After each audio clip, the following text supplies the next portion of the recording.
ఇక్కడికి వచ్చినటువంటి పోరాట వీరులు ఒక గ్రామాలలో ఏ విధంగా పోరాడారో, ఏ విధంగా మన జెండాని నిలబెట్టారో, ఎన్ని ఇబ్బందులు పెట్టినప్పుడు కూడా ముండమోపు ముగ్గురు మంత్రులుండి ఎన్ని ఇబ్బందులు పెట్టారో మాకు తెలుసు.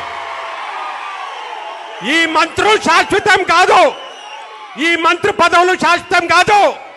కొన్ని దుక్కుల్లో మనం గెలిచిన తర్వాత రీకౌంటింగ్ అని పెట్టి మళ్ళీ అక్కడ కూడా మోసం చేశారు. మళ్ళీ బిడా మిమ్మల్ని వదిలిపెట్టే సమస్య లేదు, మీరేదో అనుకుంటున్నారు.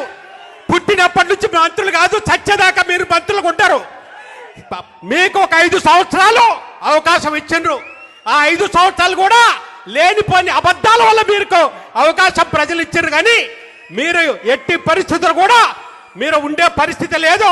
మరి ముఖ్యంగా ఖమ్మం జిల్లాలో అయితే మీరు తప్పకుండా మీ వెంటాడతాం, వెనకాడతాం.